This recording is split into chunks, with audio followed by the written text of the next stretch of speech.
Hi guys, my name is Dr. Sagrika Sharma and I am working at Ganesh Diagnostic and Imaging Center. तो आज हम बात करने वाले हैं मलेरिया के बारे में, इसके causes, symptoms, diagnosis, treatment and prevention. तो जान लेते हैं मलेरिया क्या होता है। मलेरिया एक्चुअली हमारी डिजीज़ है जो कॉज करती है by the bite of female anopheles mosquito. ये हाईली इन्फेक्शियस होता है क्योंकि वही मॉस्किटो इन्फेक्शन स्प्रेड कर सकता है from one person to another. इसके जनरली आपका एक टाइम स्पैन होता है अराउंड 10 to 14 डेज़, जिसको हम कहते हैं इंक्यूबेशन पीरियड, जिसमें काटने के बाद आपको कोई सिम्टम्स फील नहीं होते। उसके बाद पेशेंट को हाई फीवर एंड चिल्स महसूस हो सकते हैं, जिसके बाद वो सबसाइड हो जाते हैं। ये आपका क्लॉज करता है बाय प्लाज्मोडियम स्पीशीज़ और इसके 5 स्पीशीज़ होते हैं जो आपका मलेरिया कॉज करता है। तो जैसे कि हम जानते हैं कि ये होता है एक पैरासाइट के थ्रू, प्लाज्मोडियम स्पीशीज़, और इसके मेनली 2 होते हैं टाइप्स जो हाईली इन्फेक्शियस होते हैं, पी वाइवेक्स एंड फाल्सीपेरम। तो जान लेते हैं कि इसके सिम्टम्स क्या रहेंगे इंडिविजुअल में जब आपका इन्फेक्शन थ्रू मॉस्किटो स्प्रेड होगा। For example, fever and sweating, chills, fatigue, diarrhoea, arthralgia या joint pain, nausea and vomiting, anaemia, body ache, dry cough, headache और स्प्लीन एनलार्जमेंट।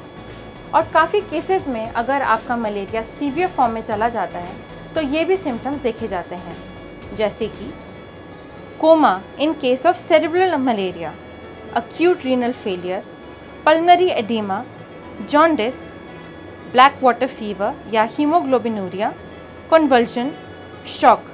ऐसे केसेस में मलेरिया को फेटल भी कहा जाता है, दैट मीन्स ये जानलेवा भी हो सकता है। तो इन सिम्टम्स के बाद काफ़ी ज़्यादा कॉम्प्लिकेशंस भी कॉज हो सकती हैं, जैसे कि neurologic complication, pulmonary complication, renal complications and काफ़ी कॉम्प्लिकेशंस मलेरिया का प्रेग्नेंट वुमेन में भी देखा जाता है। हाइपोग्लाइसीमिया, अगर आप एंटी मलेरियल ड्रग्स ले रहे हैं तो वो भी हो सकता है। तो इसके लिए टेस्ट कराने के लिए एंड डायग्नोसिस के लिए multiple range of test and comprehensive treatment दिया जाता है। ये टेस्ट आप करवा सकते हैं Ganesh diagnostic and imaging centre, और वो कुछ ऐसे रहेंगे। For example, in case of blood test, जो कि सबसे कॉमन टेस्ट है और रिलायबल माना जाता है, आपका होगा CBC। इसमें आपके ब्लड स्मीयर्स देखे जाएंगे, thick blood smears and thin blood smears. फिर आपका MP या मलेरिया पैरासाइट स्मीयर टेस्ट होगा, जिसमें आपका मलेरिया एंटीजन डिटेक्शन टेस्ट होंगे रैपिड डायग्नोस्टिक टेस्ट में या RDT। फिर मॉलिकुलर टेस्ट में आपके RT-PCR मलेरिया, सीरोलॉजी टेस्ट जिसमें आपका इनडायरेक्ट इम्यूनोफ्लोरेसेंस आइफा या फिर एलाइजा के थ्रू हो सकता है, एंटीजन डी डिटेक्शन टेस्ट किया जाएगा।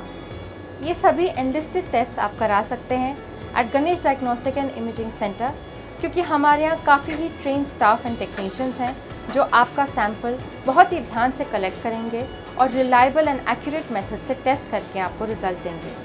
हमारे पास free home sample collection facility भी है एंड फ्री एम्बुलेंस सर्विस भी है। इसके अलावा आप कांटेक्ट कर सकते हैं हमारे डॉक्टर को फ्री ऑफ चार्ज कंसल्टेशन के लिए। आप कांटेक्ट कर सकते हैं हमें हमारी वेबसाइट विजिट करके, हमारे नियरेस्ट सेंटर से संपर्क करके, या हमें कॉल भी कर सकते हैं। Thank you for watching this video.